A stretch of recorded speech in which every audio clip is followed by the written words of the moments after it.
Hello everyone and welcome to today's video where today I will be going through my predictions for the 2020-2021 Premier League season. There has been no time whatsoever to try and guess where every Premier League team will finish for this season. After all, the last campaign only just finished on the 23rd of July and now the new season will start on the 12th of September. Not to forget as well that the Premier League transfer window is still open until the beginning of October. So my predictions are going to be based off what I'm seeing at this very moment in time, and the current date that I'm recording this video is the 1st of September. So by the time this video goes out, my predictions could be horribly wrong. Not enough time and not enough preparation to figure out where each and every team will finish. But without further ado, here are my predictions for the 2020-2021 Premier League season. In 20th place and finishing bottom, I am going with Fulham. I am happy that they are back in the Premier League. I'm happy that Scott Parker has done a very good job. But unfortunately, I just think the inexperience of Scott Parker being in the Premier League and the quality of players that he has, I just don't see them doing well enough to stay up, and unfortunately I think they're going to finish bottom. In 19th place, I am going with West Brom. I just think that with Slaven Bilic in charge, and given how much of a decline he had whilst he was at West Ham, I just don't think he's made for the Premier League.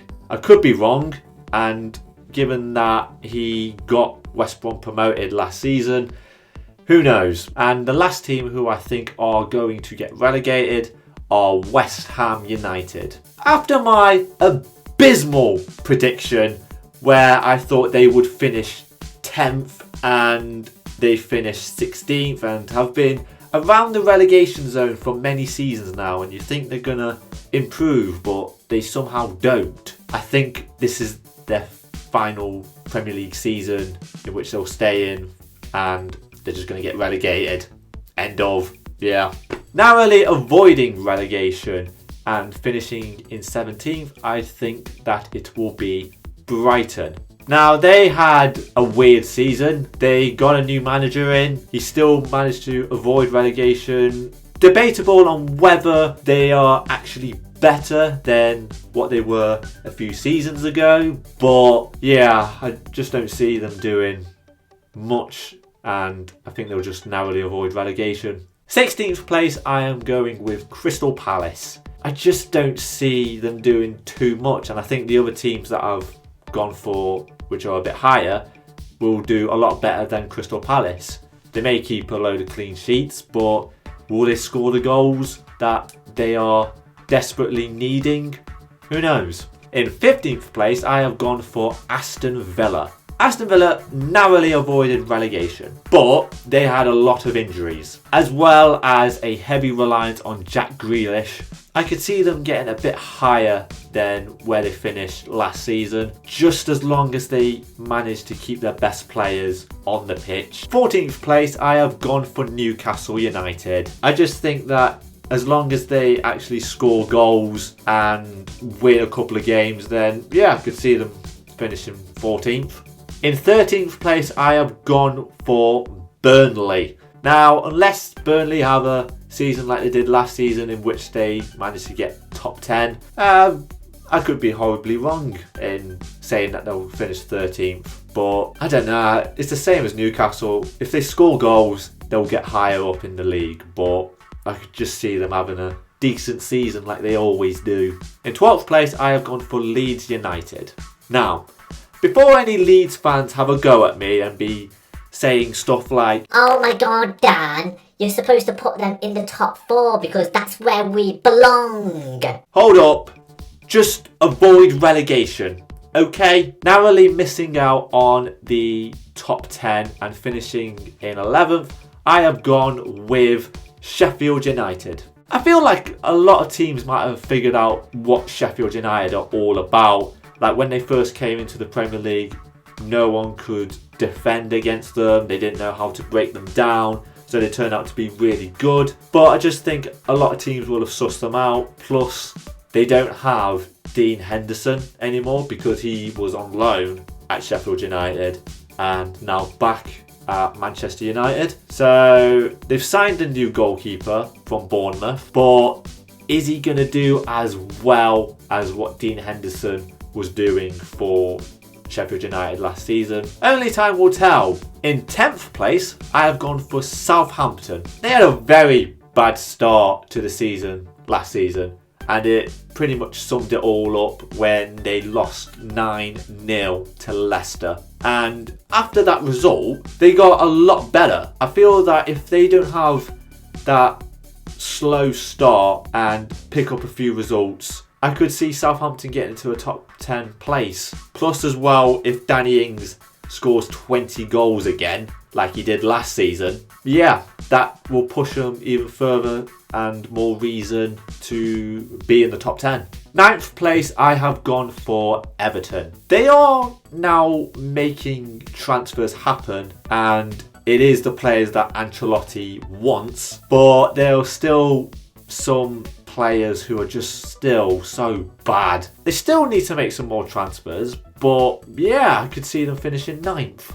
8th place, I have gone for Leicester City. Now, with Europa League, I do see them falling down the pecking order a bit, but their heavy reliance on the Europa League is probably going to be the reason why. I'm not expecting them to fall all the way down the table. Yeah, I made that prediction for Wolves last season doing that, and look how that turned out. In 7th place, I have gone for Wolves. I feel like they've maintained themselves as a top team now, and everyone does have to look out for them to make sure that they don't drop those points against them. But they've maintained their league position now and maintained a top 10 finish. So Wolves to finish 7th. In 6th place, I have gone for Arsenal. I feel that Mikel Arteta knows what he's doing. He knows what players to get in. He knows what he's doing. Compared to what Unai Emery was doing in trying to make sure they were avoiding relegation, yeah, this will be a major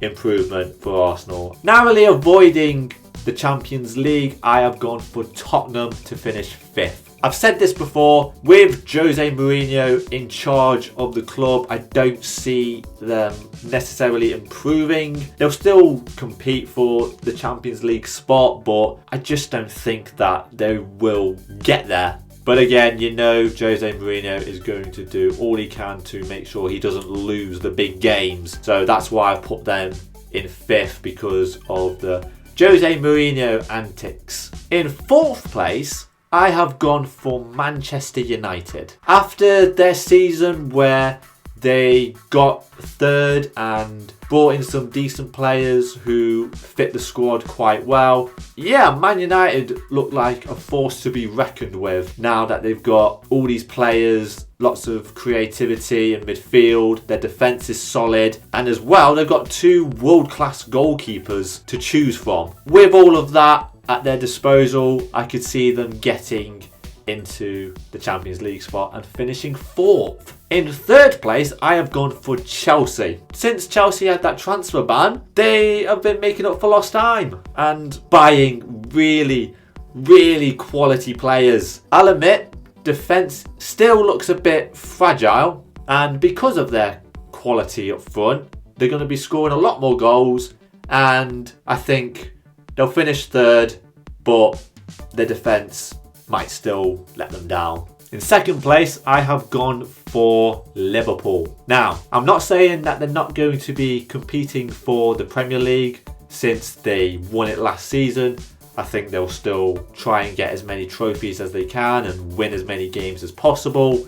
I feel like it's just going to be a second season syndrome, and everyone hyped up Liverpool for winning the league. I don't think they made a transfer. So it depends on whether the quality of players that they do have, can they still maintain that for this season? Only time will tell. Given how my reaction was for for Liverpool winning the league. It makes a fun reaction, to say the least, if Liverpool win the league and Man City don't. And speaking of Man City, I've put them to finish top. I mean, what are you expecting from a Man City fan? I feel that now that we've got this financial fair play bullshit out of the way and done with, and we weren't guilty of anything, plus as well Liverpool winning the league in so much style, they managed to win the league by 18 points. That's just filth, really is, and I don't think Man City are going to be happy with that. But we've been making transfers. I'm not going to say that they are going to be great.